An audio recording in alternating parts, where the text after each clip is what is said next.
بەناوی خۆی گەورە مهرەبان سڵاوتان لەبێ بەڕێزان. ئاژانسی ناسا بڕیاری داوە وەک پلانیشی بۆ داڕشتووە کە بەیانی ئینشاءالله ڕۆژی دووشەم 26/11/2018 کاتژمێر 11 شەو بە کاتی هەولێر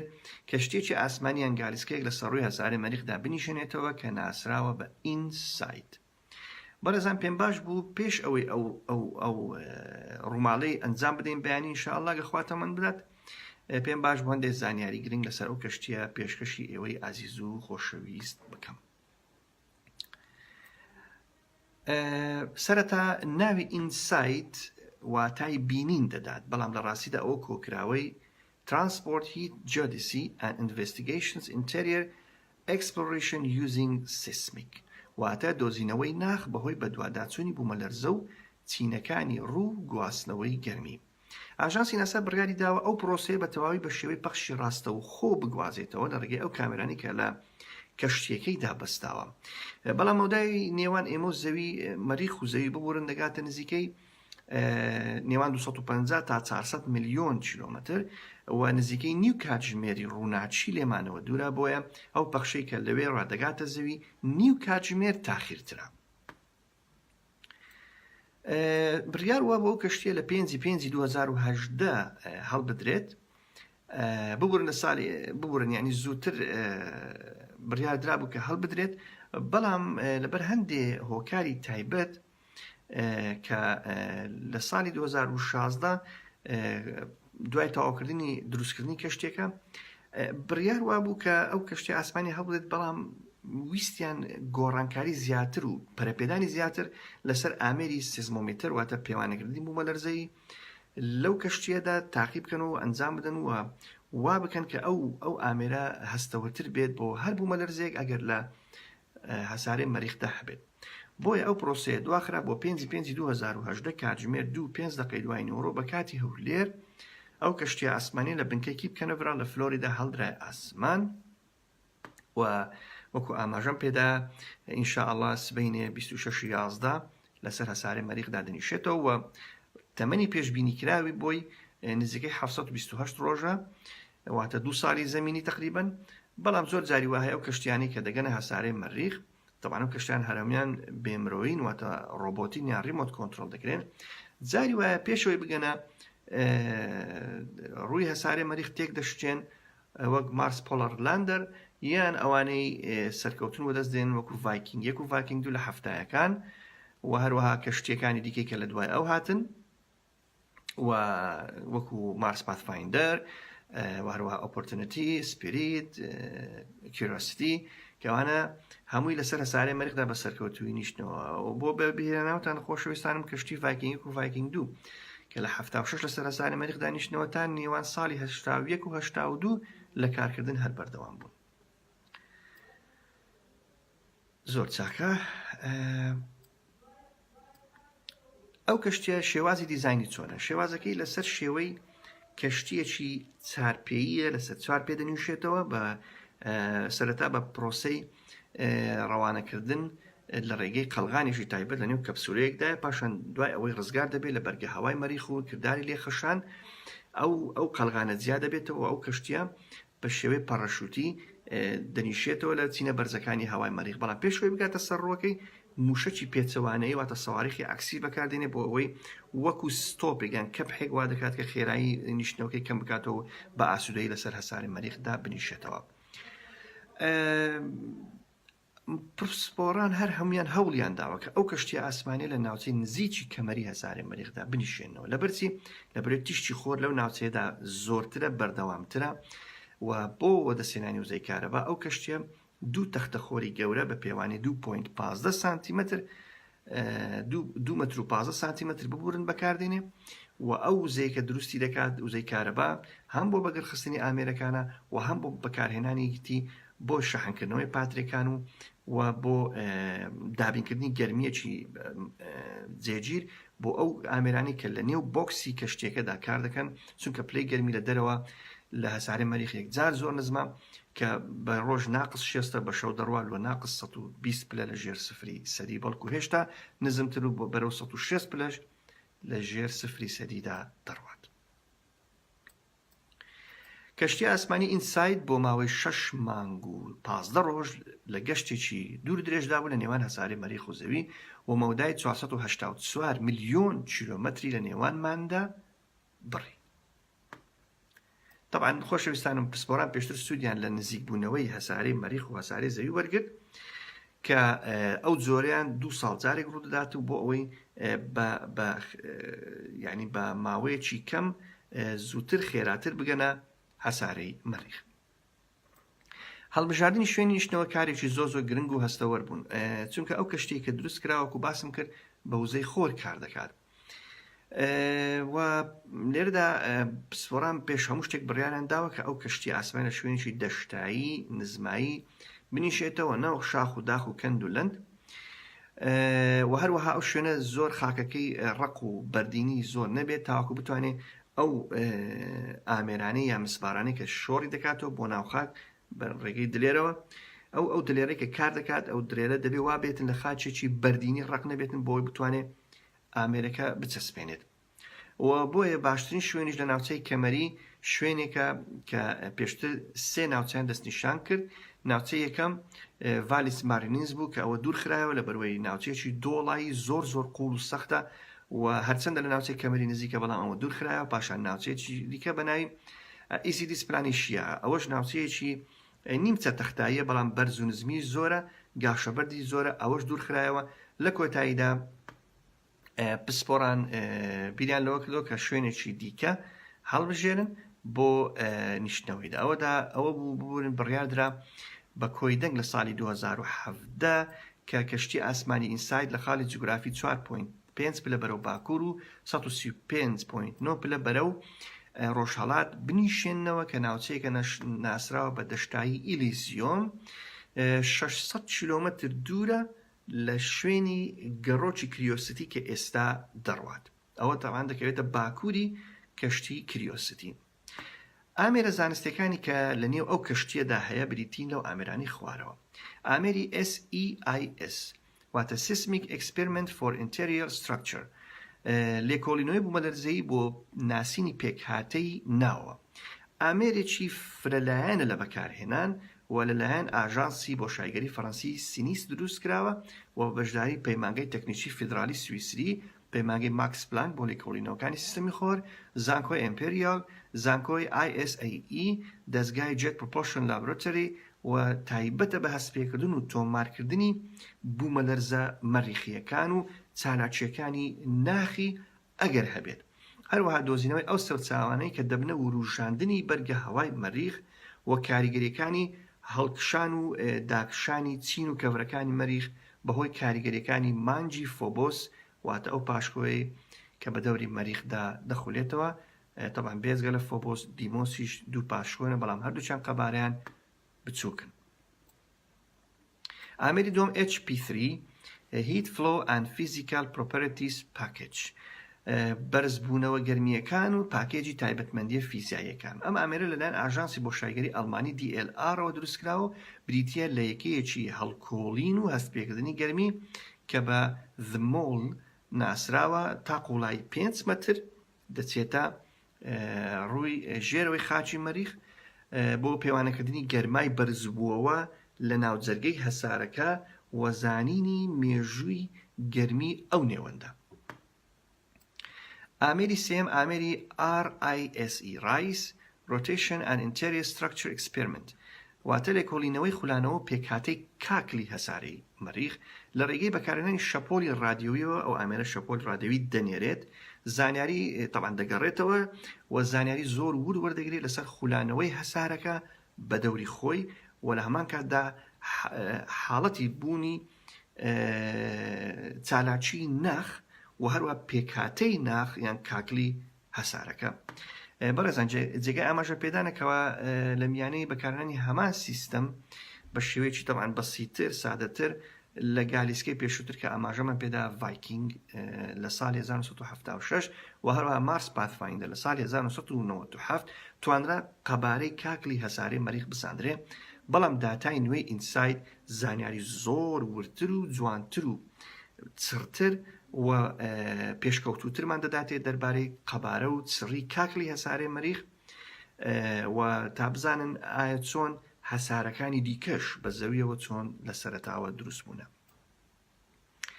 ئامێرێکی دیکەمان هەیە بە ناوی توینز واتە temperature and windows for inside واتە ئامێری پێوانەکردنی پلەی گەرمی و خێرایی و ئاراستەی بە. ئەم ئامێرەش لەلایەن سنتەرێکی پێشکەوتوو بە ناوی سنتەری فەلەکی بایۆلۆژی ئیسپانی دروست کراوە و تایبەتە بە ڕۆنگەکردنی کەش و هەوا واتە کەش و ئاوهەوای هەسارەی مەریخ لە شوێنی نیشتنەوەی گالیسکەکە. ئامێری LARRI Laser Retro Reflector for Inside واتە پێوانەکاری تیشی لێزەری دووبارە گەڕایەوە. لەلایەن ئاژانسی بۆشایگەری ئیتالیەوە دروست کراوە و لەسەر پشتی گالیسکەکە دانراوە تایبەتە بە دۆزینەوەی هێڵی پەیوەندی لێزەری لەگەڵ کەشتی خولگەییەکان تەنانەت دوای کۆتایهێنان بە خزمەتی گالیسکەکە. ئەوەیان لە کارکردن بەردەوام دەبێت ئەو ئامێرە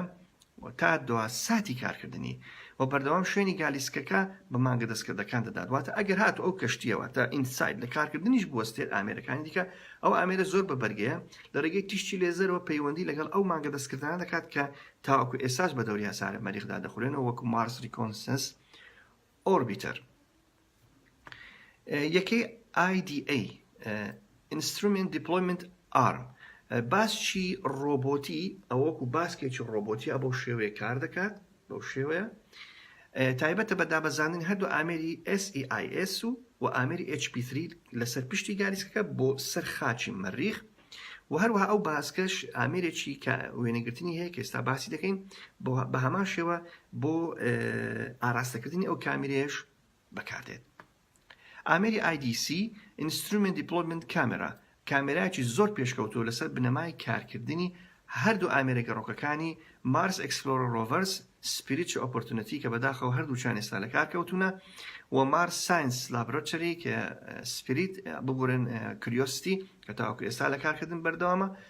و ئەوەشان لەسەر باسی ڕۆبۆتی ئەو کەشتیانێ پێشتر دانرا و لەسەر ئەوەش هەر بەو شێوەیە دادەنرێت دەتوانێت بچێتە ژێرەوەی کەشتیەکە وێنە بگرێت و ناوچەی دەوروبەری خۆشی بە هەمان شێوە بە گۆشەی 45 پلە وێنە دەگرێت و دیمەنەکان بە هەستەوەرێکی CCD وەردەگیرێت و بە وردەکاری 1024 بە 1024 پیکسل دەبێت. ئامێری ICC The Instrument Context Camera کامێرایکی ڕەنگاوڕەنگی دیکەیە و ئەوەشیان لەسەر بنەمای کامێرای گەڕۆکەکانی مارس ئەکسپلۆرەر ڕۆڤەرس و هەروەها کریۆستی واتە مارس ساینس لابراتۆری دیزاین کراوە. ئەم ئامێرەش هەستەوەرێکی CCD بە وردەکاری 1024 بە 1024 پیکسل کار دەکات و بە شێوەیەکی تایبەت لە ژێر کەشتیەکە چەسپێنراوە بەو شێوەیە و گۆشەی فراوانە تا دەگاتە ئاسی 120 پلەی پانۆرامایی و ئەوە بوار دەداتە پسپۆران تا بتوانن بەردەوام تێبینی هەردوو ئامێری پەیوانەکردنی بوومە لەرزەی و ئامێری وەرگرتنی گەرمە ڕوانگە بکەن ئەوە بجگە لە وەرگرتنی وێنەی دەوروبەری خۆشی. بەڕێزان ئێستا دەگەینە سەر خاڵێکی زۆر گرنگ ئامانجی سەرەکی یان ئامانجە سەرچیەکانی ڕەوانەکردنی گالیسکەی ئینساید چییە؟ ئەو خاڵانەیە بە کورتی دێڵێم. یەکەم لێکۆڵینەوە دەربارەی پرۆسێسە سەرەتاییەکانی پەرەسەندن ئەوانەی وایان کردووە هەسارە بەردینیەکان لە ماوەی 4 ملیار ساڵی پێشووتردا لە نێو سیستەمی خۆردا دروست بن. دووەم ئەنجامدانی لێکۆڵینەوەی تۆکمە و بەرفراوان لەسەر قەبارە و ئەستورایی و چڕی و پێکهاتەی کیمیایی کاکلی مەریخ و چینی بەرگ واتە ئەو چینی کە دەکەوێتە سەروی بەرجی یا سەروی کاکلی مەریخ لەگەڵ زانینی ئەو بڕە گەرمیە کە لە ناخی هەسارەکەەوە دەردەچێ و لەدەست دەچێت. سێم یەکلاییکردنەوەی بوون یان نەبوونی چالاکی بوومە لەرزەی لەسەر هەساری مەریخدا کە تاکو ئێستا مقۆمقۆی تێدایە. قەبارەی ڕاستەقینەی کاکلی مەریخ گەیشتن بەو ڕاستی کە ئایا کاکلی مەریخ واتە ناخی مەریخ ناوجەرگەی مەریخ ڕقە یان شلە. ئەنجامدانی لێکۆڵینەوەی قوڵ دەربارەی سیفاتی جیۆفیزیایی هەسارەکە و ئەگەری بوونی چالاکی تکتۆنی و کاریگەریەکانی بەرکەوتنی نەیزەک و هەسارۆکەکان بەڕووی ئەو هەسارەوە لە هەمان کاتدا یارمەتیشمان دەدات بۆ چۆنیەتی پێشبینیکردنی ئەو ڕووداوانەی کە لەسەر زەویدا پێشتر ڕوویان داوە و لە داهاتوودا خوا نەخواستە ئەگەر ڕوودەن. شەشەم وەرگرتنی زانیاری ورد دەربارەی پێکهاتە و سروشتی توێکلی سەرووی هەسارەکە و هەروەها ئاستی ئەستورایی ئەو توێکلی هەسارەی مەریخ و چۆنێتی دابەشبوونی چالاکی بوومەلەرزەیی لە نێویدا ئەوە ئەگەر هەبێت. خۆشەویستان، بێگومان تێبینی ئەوەتان کردووە کە پسپۆران بە شێوەیەکی گشتی پسپۆرانی فەلەکناسی و دەستگاکان گرنگێکی تایبەت بە هەسارەی مەریخ دەدەن جیا لەگەڵ هەسارەکانی دیکە و هۆکارەکەی بۆ ئەوە دەگەڕێتەوە کە هەسارەی مەریخ خاوەن قەبارەیەکی ئەوتۆ گەورەیە تا بچێتە ژێرباری کارتێکردنی فراوانبوون و کاریگەریەکانی کارتێکردنی گەرمی ناوخۆیی. واتە ئەو هەسارەیە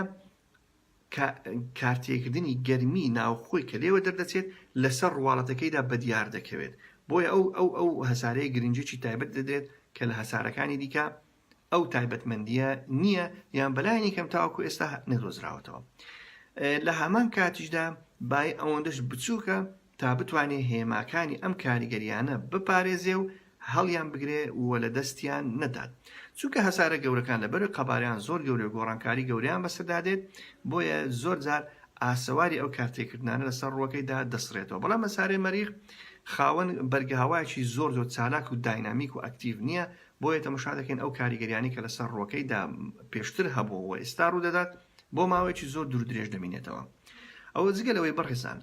ئەو هەموو کەشتیانەی کە ئاژانسێکی وەک بۆ شایگەری ناسا یان کەشتی ئاسمانەکانی دیکەی بە دەوری هەسارەی مەریخدا دەخولێنەوە کە لەلایەن هیند و ئەوروپاوەش نێدراون و هەموو غەرەزەکە بۆ ئەوەیە باشترین شوێنگە دەستنیشان بکرێت بۆ دابەزاندنی یەکەم مرۆڤ لەسەر هەسارەی مەریخدا. وەک چۆنەوە خەونەی پێشتر کە هاتەدی بۆ ناردنی یەکەم ئادەمیزاد بۆ سەر مانگ لە ساڵی 1969 پسپۆران هیوایان وایە کە لە ناردنی کەشتی ئینسایت و کەشتیەکانی پێشتر و ئەوانەی کە یەکێکی دیکە لە 2020 کە دێت ئەو هەموو زانیاری و داتایانە بە شێوەیەکی زۆر ورد وەربگرن تاوەکو ئاگادار بن لە هەموو ئەو گۆڕانکاریانی کە بەسەر هەسارەی مەریخدا دێت. ڕاستە هەسارەی مەریخ خاوەن بەرگەهاوایەکی ئەوتۆنیە وەکو زەوی و دیاردەکانی بارین و دابارین بە شێوەیەکی گشتی با بڵێن لەسەر ڕۆکەیدا نییە یان بەلایانی کەم زۆر دەگمەنە، بەڵام ئەوە ناگەینێ کە هەسارەی مەریخ ڕووەکەی دووچاری گۆڕانکاری نابێتەوە، چونکە تەوشمی باش زۆر بەهێزە لەسەر هەسارەی مەریخ و بەرگاواکەی با هەندێ چالاکی و ئەکتیڤیتی لە نێو خۆیدا ئەنجام دەدات، وەک دروستبوونی هەورە بەرزەکان و هەروەها دروستبوونی جێژەڵوکەی تۆزوبای یەکجار زۆر گەورە کە لە ماوەی 2 ڕۆژ تا 3 ڕۆژ هەر هەموو هەسارەکەدا دەپۆشێ، وەکو ئەو جێژەڵوکەی کە چەند 2 مانگ پێش ئێستا ڕوویدا. هەسارەی مەریخ گرنگیشی دیکەی هەیە ئەوەیە کە لە زەوی تا ڕادەیەک نزیکە و مرۆڤ دەتوانێت بە ئاسانتر بیگاتێ و هەروەها سەرچاوەیەکی زۆر گەورەی ئاوە H2O زۆر جار دەپرسنەوە ئاوە دەخورێتەوە، بەڵێ 100% ئەگەر چینەکانی سەروش نەبێ ئەو ئاوەی کەوتۆتە ناخی یان چینەکانی ژێرەوەی هەسارەی مەریخ ئاوێکی پاک و بێگەردە و لە ساڵی 2008 کەشتی فینیکس بەشێکی یەکجار زۆری ئەو پرسیارانەی وەڵام داوە دەربارەی بوونی ئاو لەسەر هەسارەی مەریخدا. کەواتە خۆشەویستانم، ئێمە وەکو ڕێکخراوی فەلەکناسی کوردستان و سەرجەم ئارەزومەندانی فەلەکناسی کوردستان و هەروەها پسپۆڕانیش هەر هەمومان بەیەکەوە هیواخوازینکەوە پسپۆڕانی ئاژانسی بۆشاییگەری لەو گەشتەدا سەرکەوتوو بن و پشتیوانی خوای گەورە ئێمە دەگەینە هەسارەی مەریخ و مرۆڤش دەتوانێت بچێ ئەگە قسمەتی تێدا بێت و ئەو دۆزینەوانە بەڕاستی مایە خۆشحاڵی ئێمەیە و مایە سەرنجڕاکێشانی ئێمە ئادەمیزاد کە بەو زانست و زانیارە یەکجار زۆر کەم و سنووردارێکە خوای گەورە میهرەبان بە ئێمەی بەخشیوە ئەوەتە توانیمان نێردراوەکانی خۆمان کەشتی ئاسمانیەکان ڕۆبۆتەکان پێشەوەی ئێمە بچین ڕەوانەیان بکەین تاوەکو لە سروشتی خاک و ئاو هەوای ئەو ناوچانەدا بکۆڵینەوە، ئەو هەسارانەدا بکۆڵینەوە کە خوای گەورە میهرەبان لە نێو سیستەمی خۆردا بۆ ئێمەی ئادەمیزاد دروستی کردوون و تەسخیری کردوون. خۆشەویستانم داوا لێبوردن دەکەم ئەگەر کەمێک درێژ بێت و ئینشاءالله ئەگەر خوا تەمەم بدات و هیچ گرفتێک نێتە ئاراوە سبە ئینشاءالله لە کاتژمێر 11 لەگەڵمان بن وەکو ڕێکخراوی فەلەکناسی کوردستان ئێمە ڕووماڵی سات بە ساتی نیشتنەوەی پرۆسەی نیشتنەوەی یان نیشتاندنەوەی با بڵێن جوانترە گالیسکەی ئینسایتین لەسەر هەسارەی مەریخ. هەموو لایەک بەخوای گەورە دەسپێرم و تا کاتی نیشتنەوە خواتان لەگەڵ.